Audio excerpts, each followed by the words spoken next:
జీవన సమరంలో. రచన కె నిర్మల్ గారు. చదువుతున్నది దేవి. చూడగానే ఒక లైక్ తప్పకుండా చేయండి ఫ్రెండ్స్. ఇంకా 4వ ఎపిసోడ్లోకి వెళ్దామా?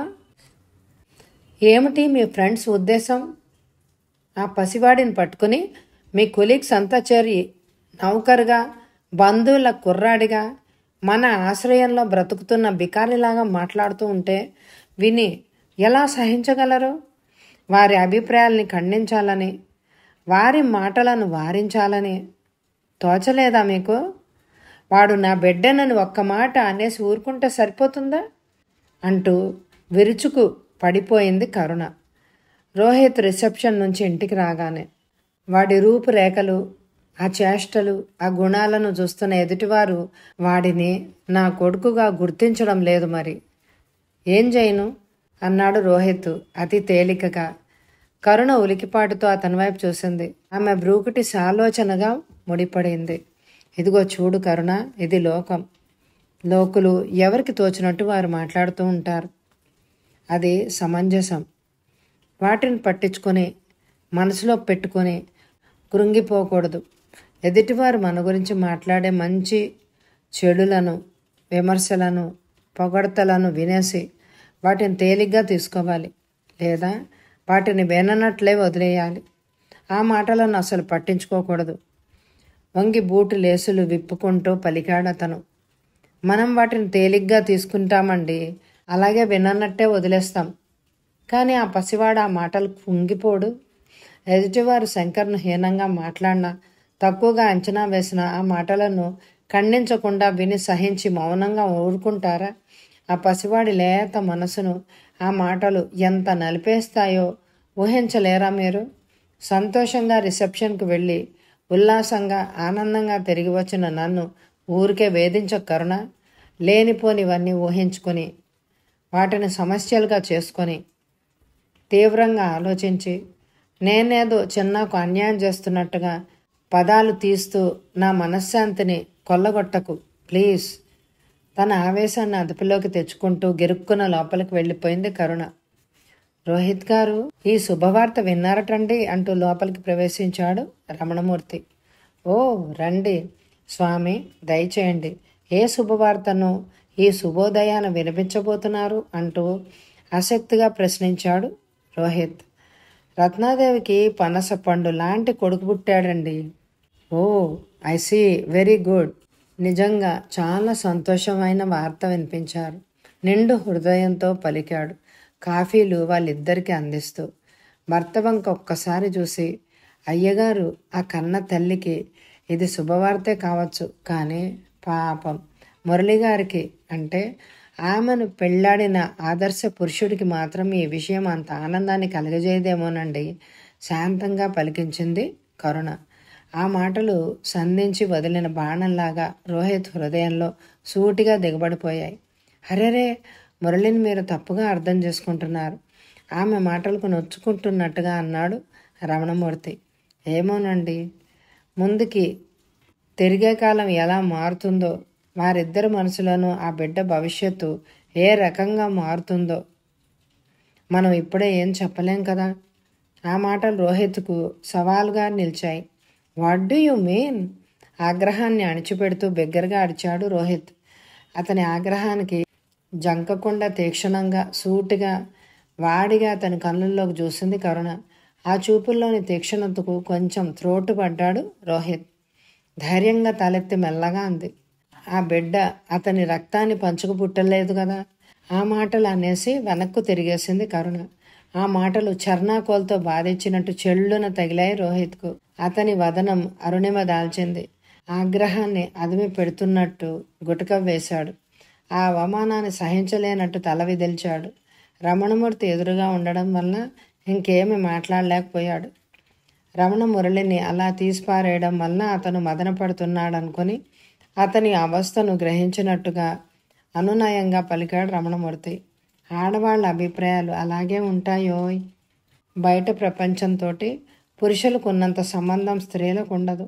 మగవారికి ఉన్నంత విశాల దృక్పథం కూడా స్త్రీలకు ఉండడం అరుదే అనుకుంటున్నాను. స్త్రీలలో సంస్కారం, సభ్యత, మర్యాద అనే గుణాలు ఉండొచ్చు. ఆ మాట కాదనలేం. కానీ స్త్రీ ఏ విషయాన్నైనా ఒకే కోణంలోంచి ఆలోచిస్తుంది. పురుషుడి ఆలోచనలు అన్ని వైపుల నుంచి ప్రసరిస్తాయి. మురళి మన స్నేహితుడు. అతడిని మనం పూర్తిగా అర్థం చేసుకున్నాము. అతడి స్వభావం, గుణం మనకు బాగా పరిచయం. అందువల్ల అతన్ని గురించి, వారి దాంపత్యాన్ని గురించి మనకున్న సద్భావం ఇతరుల మాటలతో చెదరకూడదు. కరుణ అభిప్రాయం సరికాదు. ఆ దంపతుల మధ్యనున్న అవగాహన, ఐక్యత తెలియని ఆమె ఈ విధంగా మాట్లాడడంలో తప్పులేదు. మీరేం బాధపడకండి. మౌనంగా తల ఊపడం మినహా అతడేమీ మాట్లాడలేదు. పదండి రోహిత్, మనం కూడా వెళ్ళి రత్నాదేవి కొడుకుని చూసి ఆశీర్వదించి ఆమెను అభినందించి వద్దాం.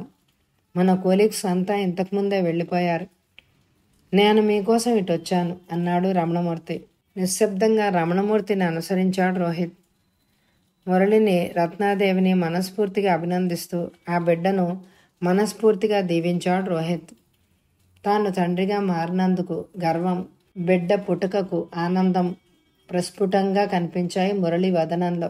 మాతృమూర్తిగా మారిన ఇల్లాల్ని, గుప్పెళ్ళు కూడా తెరవని ఆ పసికందుని మురిపంగా, వాత్సల్యంగా చూడటం గమనించాడు రమణమూర్తి. అతని మాటల్లో నటన కానీ, అతని చేష్టల్లో అసహజత్వం కానీ మచ్చుకైనా కనిపించలేదు ఎదుటివారికి. ఆ బిడ్డకు జన్మనిచ్చిన తండ్రిని తాను కానన్న విషయాన్ని విస్మరించేటట్లుగానే ప్రవర్తించాడు మురళి. అతని ఆనందాన్ని తామెందుకు భగ్నం చెయ్యాలన్నట్లుగా ఎవరూ కూడా మురళి ఎదుట ప్రస్తావన తేలేదు. అతని వ్యక్తిత్వం, ఆ మనోరింబరం, ఆ గుండెధైర్యం ఎదుటివారికి అతని గతాన్ని కానీ, ఆ బిడ్డ భవిష్యత్తును గురించి కానీ అతనితో ఒక్క మాట కూడా మాట్లాడే అవకాశం ఇవ్వలేదు.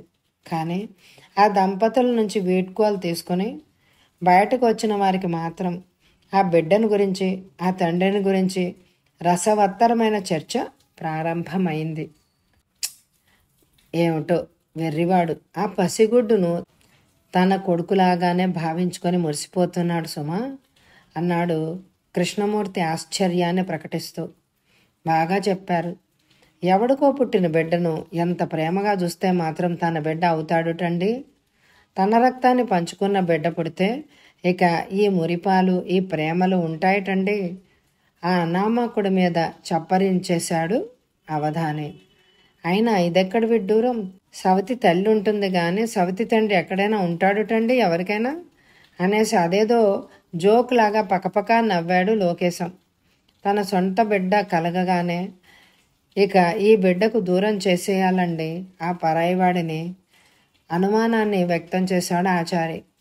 ఆ బిడ్డ ఎవరి రక్తాన్ని పంచుకు పుట్టాడో ఆ బుద్ధులే, ఆ గుణాలే సంక్రమిస్తాయి. ఈ మురళి ఎంత ఆదర్శభావాలతో పెంచి పెద్ద చేద్దామన్నా అది కుదిరే పనా? నిజం చెప్పాలంటే ఎదుటివాళ్ళు కష్టాల్లో ఉన్నప్పుడు, సమస్యలతో సతమతం అయిపోతున్నప్పుడు చూసి ఆనందిద్దామనే మనుషులు ఎందరో ఉన్నారు ఈ సమాజంలో.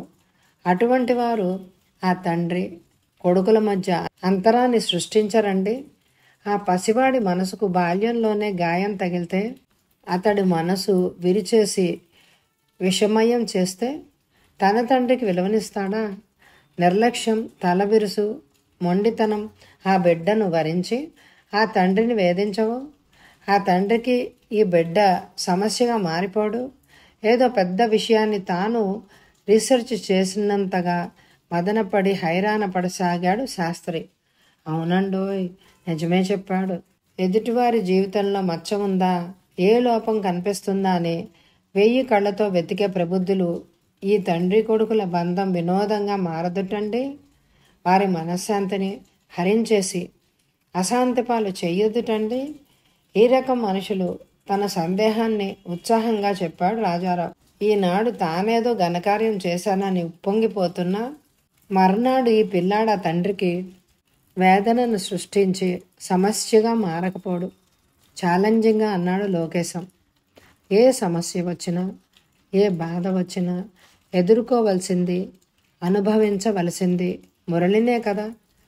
ఎప్పుడో ఏదో జరుగుతుందని మనందరం ఊహాగానాలు చేస్తూ తలలు బద్దలు కొట్టుకోవడం దేనికిప్పుడు?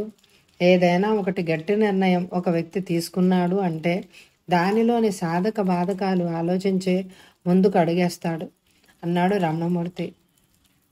వారందరి సంభాషణ, ఆ సంభాషణలోని సారాంశం తన జీవితానికే అన్వయించుకొని కృంగిపోతున్నాడు రోహిత్. తన కొలీగ్స్ మాటలు రోహిత్ గుండెలను సమ్మెట పోటులు పొడిచాయి. అతని కన్నుల ముందు రత్నాదేవి, ఆ పసిబిడ్డ స్థానాలు, చిన్ను, కరుణ గిరగిరా తిరగసాగారు. ఆ చర్చ అతని హృదయంలో ఎన్నడూ తాను అనుభవించని అలజడిని, కల్లోలాన్ని లేవదీసింది. రోహిత్ గారు, మీరేం మాట్లాడడం లేదేమిటి అని అడిగాడు రాజారావు. వింటున్నాను మీ మాటలను అని ఒక్క మాట మాత్రం అనగలిగాడు రోహిత్. విచిత్రంగా తన వంకే చూస్తున్న రాజారావుని చూసి అతి బలవంతంగా తన పెదవుల మీదకు మందహాసాన్ని ఎరువు తెచ్చుకున్నాడు. ఏమో బాబు, మురళి రత్నాదేవిని పెళ్ళాడి ఎవరికో పుట్టిన బిడ్డ బాధ్యతను స్వీకరించడం, ఓహో, ఆ ఆలోచననే భరించలేనట్టుగా ఉంది నాకైతే. పురుషుడి చేతిలో నలిగి గర్భవతి అయిన ఆమెను పెళ్లి చేసుకున్న ఈ ఆదర్శం, ఈ త్యాగం మురళిలో కలకాలం నిలవవు. తనకు ముందే తన భార్యను పరాయి పురుషుడు అనుభవించాడు అంటే ఆ ఊహే భరింపశక్యంగా లేదు ఏ మగాడికైనా. కుక్క ముట్టని విస్తర్లో తిరిగి వడ్డించుకుంటారా ఎవరైనా? ఆవేశంగా అన్నాడు పెళ్లి కాని యువకుడైన భార్గవ.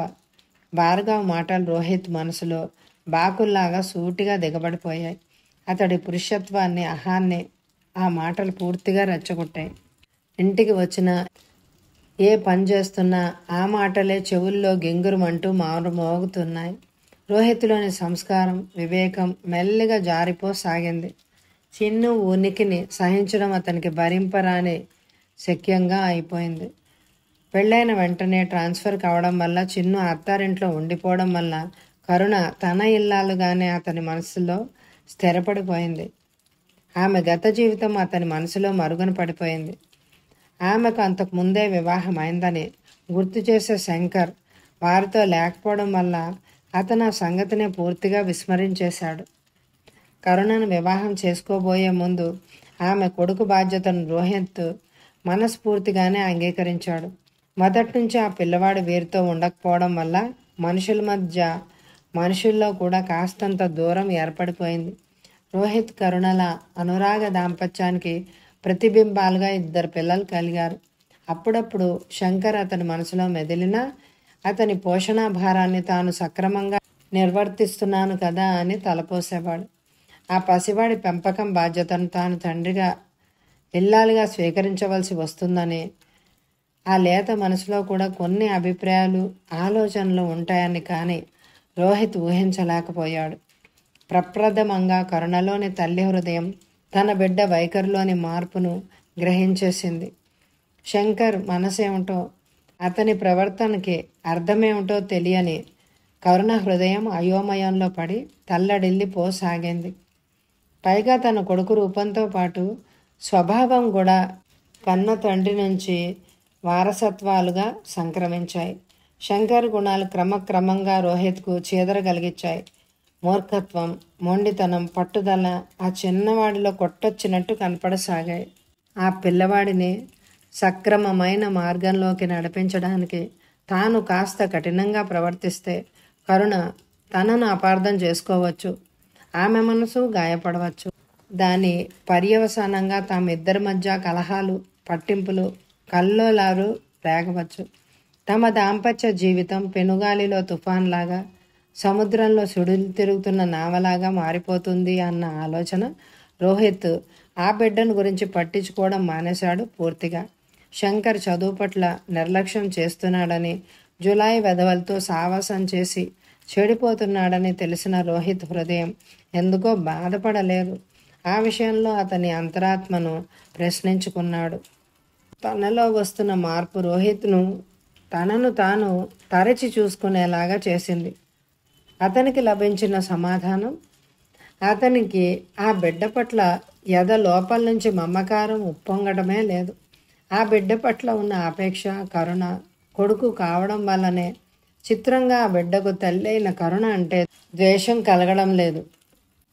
కానీ ఆ బిడ్డకి తాను తండ్రి కాకపోవడం వల్లనే ఆ బిడ్డ మీద అతని అంతరంగంలో ఏవగింపు నిప్పులా రాసుకుంటోంది. గర్భవతి అయిన రత్నాదేవిని మురళి నిండు మనసుతో స్వీకరించడం, ఆమెకు బిడ్డ పుట్టగానే తన కొలీగ్స్ చేసిన విమర్శలు, వ్యాఖ్యలు, వారన్న మాటలు తన జీవితానికే వర్తింపజేసుకొని కుమిలిపోసాగాడు రోహిత్. అతని మానసిక ధైర్యాన్ని, ఆదర్శాన్ని అనుకోని ఈ సంఘటన చిత్తుగా ఓడించింది. వారు తమ ఇంటికి వచ్చిన శంకర్ తన కొడుకు కాదన్న సందేహాన్ని వ్యక్తపరచడం అకస్మాత్తుగా అతని మదిలో మెదిలింది. తన జీవితం కూడా మురళి బ్రతుకులాగే ఇతరుల హేళనకు, అపహాస్యానికి గురికాక తప్పదు అన్న అనుమానం, అభిప్రాయం గట్టిగా ఏర్పడిపోయాయి రోహిత్ మనసులో. శంకర్ రూపం ఎలా ఉన్నా అతని ప్రవర్తన జగుప్స కలిగించసాగింది రోహిత్కు. ఆ పిల్లవాడు తన నడవడిని మార్చుకోకపోతే తానిక చిన్నును భరించడం, అతని ఉనికిని సహించడం సాధ్యం కాదు అన్న నిర్ణయానికి వచ్చేశాడు. ఆదర్శాలు ఆచరణలోకి వచ్చేసరికి ఆటుపోట్లకు గురైంది అతని గుండె. మానసికంగా అతనిలో వచ్చిన మార్పు, పరిస్థితుల అలజడి, ఇతరులు ఏమనుకుంటారో తమను గురించి అన్న పెరికితనం అతని మనసును ఆక్రమించుకున్నాయి. ఆ బిడ్డ చేసే ప్రతి పనిని భూతద్దంలో చూడసాగింది అతని హృదయం. శంకరు తండ్రి ప్రేమకు తప్పించిపోయాడని, ఆ ప్రేమను తను అందిస్తానని, తండ్రి తనకు లేడన్న లోటును అతనికి తెలియకుండా తాను పెంచుతానని, ఆ బిడ్డ భవిష్యత్తును తాను తీర్చిదిద్దుతానని, తాను కరుణను ఒప్పించి ఆమెకు నమ్మకం కలిగించి వివాహం ఆడాడన్న సంగతి పూర్తిగా విస్మరించాడు రోహిత్. తాను కరుణను పెళ్లాడతానని ముందుకొచ్చినా తాను మరో పెళ్లి చేసుకుంటే బిడ్డ జీవితం అంధకారం అయిపోతుందని, తన కొడుకు భవిష్యత్తు అన్యాయం అయిపోతుందన్న ఆరాటంతో, సందేహంతో, భీతితో ఆమె వెనుకంజ వేయడం కూడా మర్చిపోయాడు రోహిత్. ఆ పసిబిడ్డ తండ్రి ప్రేమకై పడే ఆవేదన, ఆ పసి మనసులో బాధ, కరుణ హృదయాన్ని కదిలించి కరిగించి కేవలం ఆ బిడ్డ కోసమే తనకు ఆమె జీవితంలో చోటిచ్చింది జ్ఞప్తికి రాలేదు రోహిత్కు. కరుణకు జీవితం దుర్భరంగా అనిపించసాగింది. తాను పెళ్లి చేసుకొని తప్పు చేశానా అని పశ్చాత్తాపంతో కుమిలిపోసాగింది. శంకర్ తనను నిర్లక్ష్యం చేస్తుంటే ఆ పసివాడి పనులు, చేతలు, మాటలు ఓ పక్క నుంచి కుంగ్రద్దిస్తూ ఉంటే భర్త వైఖరిలో వచ్చిన మార్పు శంకర్ను భర్త ద్వేషించడం, ఆవగించుకోవడం ఆమెను మరింత బాధకు గురిచేశాయి. శంకర్ రోహిత్ దగ్గరికి వెళ్తే కసురుకొని పంపేస్తున్నాడు. ఆడపిల్లలిద్దరిని దగ్గర కూర్చోబెట్టుకుని వారి కబుర్లను ఆసక్తిగా వింటున్నాడు. అది చూసిన కరుణ అక్కసుగా నిలదీసింది భర్తను. పిల్లలు వింటలేని సమయం చూసి, అసలేమిటి మీ ఉద్దేశం? చిన్నును పరాయి వాడిగా అంత దూరాన్ని నిలబెడుతున్నారు. వాడి ఉనికినే భరించలేనట్టుగా మారిపోతున్నారు మీరు. వాడిని చూస్తేనే మహాపాపం అన్నట్టుగా మొహం తిప్పుకుంటున్నారు. మీరిలా ప్రవర్తిస్తే ఇక వాడి భవిష్యత్తు మాట ఏమిటి? నా కలలన్నీ ఇలా కలలు కావాల్సిందేనా? వాడిని పోషించడం వరకేనా మీ బాధ్యత? అది కాదండి. పెసరంత ప్రేమను ఆ పసివాడికి అందించగలిగితే అది చాలండి. ఆ లేత మనసును మదన పెడితే ప్రేమ రాహిత్యంలో పెరిగేవాడు పాడైపోయే ప్రమాదం ఉందండి. వాడిలో మొండితనం పెరిగి మూర్ఖుడిగా మారిపోతాడని మీరెందుకు ఆలోచించలేకపోతున్నారు? అయితే నన్నేం చేయమంటావు? వాడేమన్నా చంటి పిల్లాడా చంకనేసుకొని తిప్పడానికి? తప్పటడుగులు వేసే వయసా వాడిది? చప్పట్లు జరిచి వాడితో ఆడుకోవడానికి? ప్రేమ ప్రదర్శించడం లేదని నా మీద నిష్ఠూరాలు ఆడుతున్నావు. వాడిని కన్న తల్లివి నువ్వు. కొండంత ప్రేమ వాడి మీద కురిపిస్తూ ఉంటే వాడు ప్రేమరాహిత్యంతో పెరగడమా? వాడి తల్లివి నువ్వు. వాడి బాగోగులు చూడవలసిన విధి నీ మీద ఉన్నది. తెలిసిందా? వాడు మూర్ఖంగా, మొండిగా, అప్రయోజకుడుగా మారకుండా తీర్చిదిద్దుకోలేవా? ఆగ్రహాన్ని ప్రదర్శిస్తూ చిందులు వేశాడు రోహిత్. భర్త ఆగ్రహానికి రవ్వంతైనా చెక్కు చెదరకుండా స్థిరంగా అంది కరుణ. కడుపులో లేని ప్రేమ కావలించుకుంటే వస్తుందా? నేను పొరపాటు పడ్డాను. మీ బిడ్డ కాని వాడు మీ కళ్ళ ముందు తిరుగుతుంటే మీ మనసు సహించలేకపోతోంది. ఆనాటి మీ ఆదర్శం, మీ మాటలు ఆచరణలోకి వచ్చేసరికి ప్రగల్భాలుగా మిగిలిపోయాయి. కరుణ! ఆ గది దద్దరిల్లేలాగా అరిచాడు రోహిత్. ఇదిగో చెప్తున్నాను విను. వాడంటే నాకు జాలి, సానుభూతి ఉన్నాయి. వాడి గుణాలు, ప్రవర్తన, చేష్టలు వాడి పట్ల నా గుండెల్లో ఏర్పడ్డ వాత్సల్యాన్ని దూరం చేశాయి. వాడి రూపం, వాడి అవతారం, వాడి బుద్ధులు చూసిన వారు ఎవరైనా వాడిని నా కొడుకుగా నమ్ముతున్నారా? చాచా, ఇంకొన్నాళ్ళు ఇలాగే పోతే నలుగురు ముందు తలెత్తుకోలేను. మురళిని చాటుగా ఎలా విమర్శిస్తున్నారో, ఎలా నవ్వుకుంటున్నారో నువ్వు వింటూనే ఉంటావు. చివరికి నేను కూడా అలా నలుగురు నోళ్లలో నానవలసి వస్తుంది నీ బిడ్డ మూలాన. పొంగి పొరలుతున్న ఆగ్రహంతో ఉక్కిరి బిక్కిరి అవుతున్న కరుణకు భర్త మాటలు అగ్నిలో ఆజ్యం చిలకరించినట్టుగా అయింది.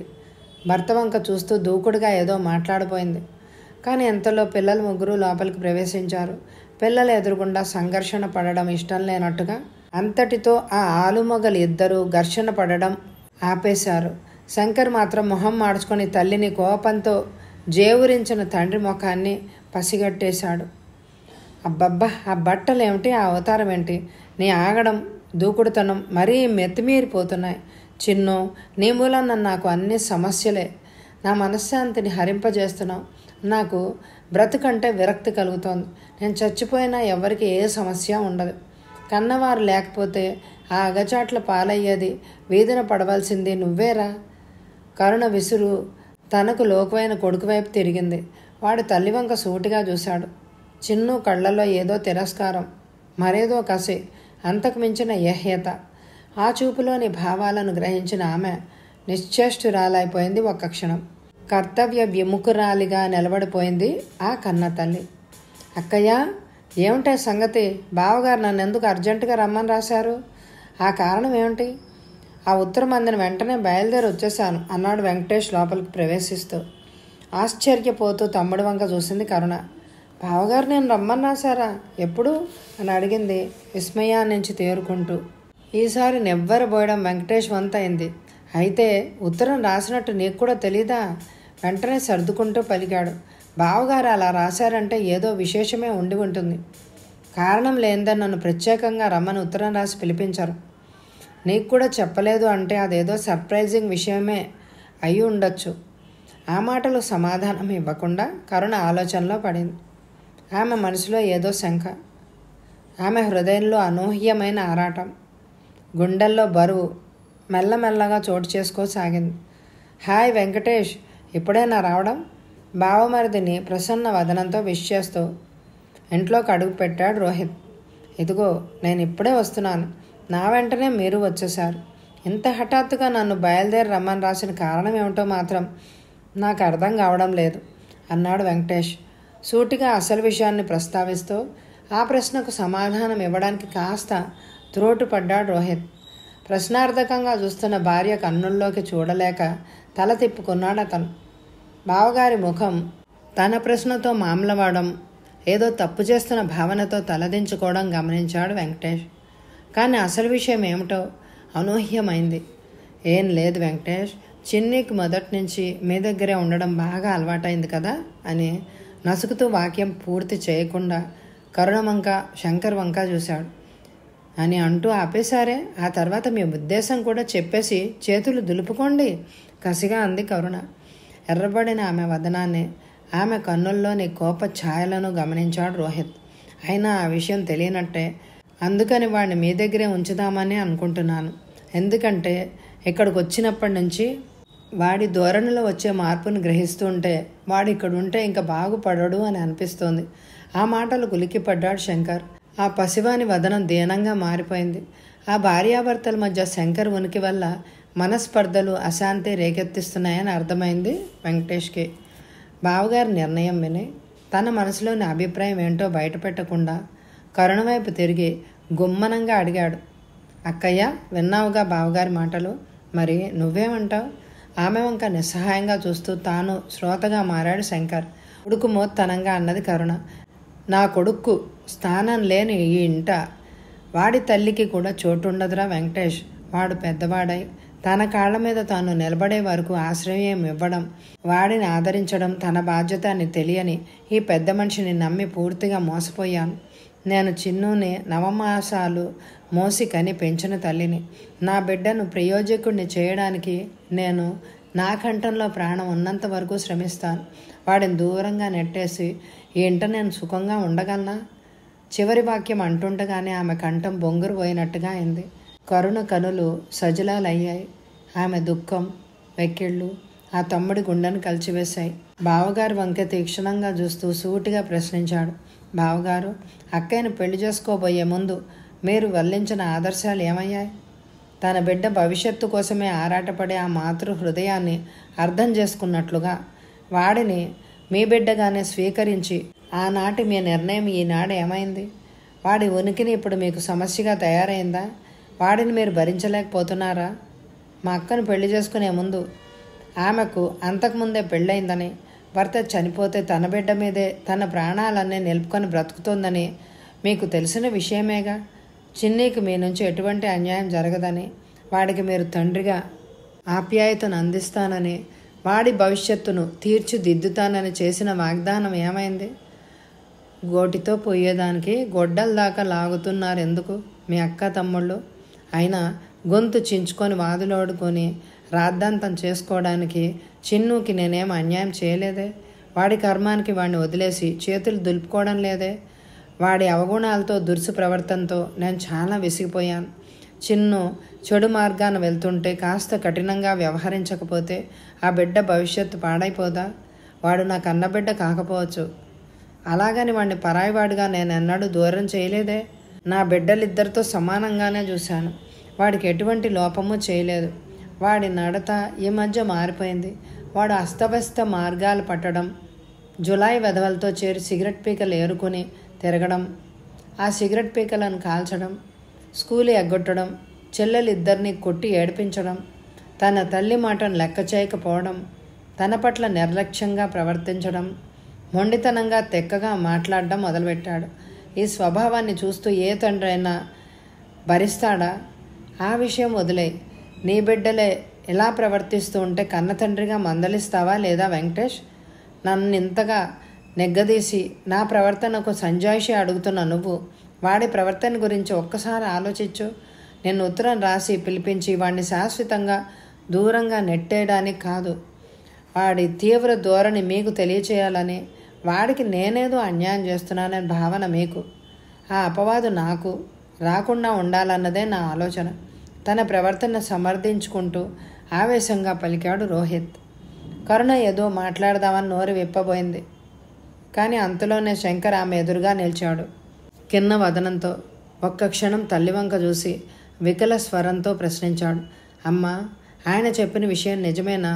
మా నాన్న చనిపోతే ఈయన్ని నువ్వు మళ్ళీ పెళ్ళాడావా? అయితే ఈయన నాకు నాన్న కారన్నమాట.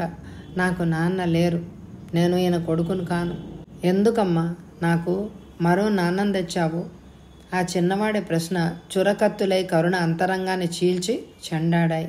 భరించలేని బాధతో ఆమె హృదయం విలవెల్లాడిపోయింది. గుండె బరువెక్కి మోయలేని బరువైంది. ఆ పసివాడు అలా తనను నిలదీస్తూ ఆ భయంకరమైన సన్నివేశానికి హతాశురాలైపోయింది. కన్నీటితో సిగ్గుతో తన కొడుకు ముందు తల వంచేసుకుంది కరుణ. శంకర్ మాటలను నిశ్చేష్టుడయ్యి రోహిత్ మూగవాడిలాగా మారిపోయాడు. శంకర్ అతి మెల్లగా తనలో తానే మాట్లాడుకోసాగాడు. అందుకే కాబోలు ఈయనను చూసిన ప్రతివారు నన్ను వేరుగా చూసేవారు. ఆయనకు నేను కొడుకంటే ఎవ్వరూ నమ్మేవారే కాదు. వీళ్ళ ఆశ్రయం కోరి బ్రతుకుతున్న బెచ్చగాడిలాగా విచిత్రంగా చూసేవారు. నా తల్లి ఈవిడేనని, నా తండ్రి ఈయన కాడని నేనెప్పుడూ అనుకోలేదు. మా అమ్మ చచ్చిపోతే నాన్న ఈవిడని రెండో పెళ్లి చేసుకున్నాడు అని అనుకున్నాను నేను. మా అమ్మ పోలికని ఈవిడ నా సవతి తల్లి అని పొరపడ్డాను. అన్నట్టు యశోద ఆంటీ కూడా ఆ మాటే అన్నారుగా. ఆవిడ నా వంక జాలిగా చూస్తుంటే తల్లి లేని పిల్లవాడిని ఆదరిస్తోంది అని అనుకున్నాను. ఎంతో ప్రేమతో దగ్గరకు చేరదీస్తుంటే అదంతా నిజమే, అది నిజమైన ప్రేమ కాదని ఆవిడ పట్ల చాలా తిక్కగా ప్రవర్తించాను. ఆవిడకు నచ్చని పనులు చేయడమే నా ఇష్టంగా మార్చుకున్నాను. కానీ ఆవిడ నా కన్న తల్ల. మా నాన్న చనిపోయారా? అయినా పెళ్ళాన్ని చచ్చిపోతే మగాళ్ళు పెళ్లి చేసుకుంటారు, మగాడు చచ్చిపోతే ఆడది పెళ్లి చేసుకోవచ్చా? ఏమో మరి, నాకైతే తెలియదు. నాకెందుకో ఇలా జరగడం అస్సలు ఇష్టం లేదు. మా నాన్న చచ్చిపోతే అమ్మ హాయిగా పెళ్లి చేసుకుని నాకు ఒక కొత్త నాన్నను తెచ్చేసింది. ఎందుకు చేసుకోవాలి? నేనంటే అమ్మకు అస్సలు ప్రేమ లేదు. అందుకే నా చిన్నప్పుడు నన్ను అమ్మమ్మ తాత వాళ్ళింట్లో ఉంచేసింది. రోహిత్ గారికి నేనంటే ఇష్టం లేదు, అందుకే నన్ను ఇంట్లోంచి తరిమేయాలి అని అనుకుంటున్నారు. అవును మరి, రోహిత్ గారి ఫ్రెండ్స్ అంతా నన్ను చూసి నవ్వుతుంట్లే ఆయనను వెక్కిరించి నవ్వుకుంటున్నారేమో. శంకర్ కంఠం దుఃఖంతో పూడుకుపోయింది. అతని కొనల్లోంచి బాష్ప బిందువులు జారసాగాయి. చిన్ను, రోహిత్ తక్కున ముందుకు వచ్చి శంకర్ తలను నిమిరాడు. ఆ పసివాడి మనసు, ఆ మనసులోని బాధ తెలుసుకున్న రోహిత్ హృదయం ద్రవించిపోయింది. ఆ పసివాడికి ఒక మనసు ఉంటుందని, ఆ మనసులో ఆలోచనలు, అభిప్రాయాలు ఉంటాయని అర్థం చేసుకున్న అతను చిన్నును ఎక్కడకు పంపకూడదని, తనతోనే ఉంచుకోవాలని గట్టి నిర్ణయం చేసుకున్నాడు ఆ క్షణాన. ఈ ఎపిసోడ్కి ఎక్కువ లైకులు ఇవ్వండి. మరి వచ్చే ఎపిసోడ్లో రోహిత్ నిర్ణయం అమలు పరుస్తాడా? చిన్ను రోహిత్ వాళ్ళతో ఉంటాడా, లేకపోతే వెంకటేష్తో వెళ్ళిపోతాడా? మరి ఇవన్నీ వచ్చే ఎపిసోడ్లో తెలుసుకుందామా? Thank you very much my dear friends.